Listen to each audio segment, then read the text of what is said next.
ಹೇ ಶಾರದೆ ದಯ ಪಾಲಿಸು, ಈ ಬಾಳನು ಬೆಳಕಾಗಿಸು.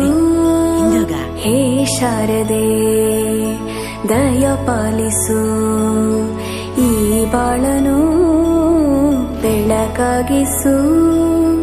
ನಾಳೆಗಳ ದಾರಿಯಲ್ಲಿ ನಂಬಿಕೆಯ ನೆಲೆಯಾಗಿರಿಸು, ಮುನ್ನಡೆಸು.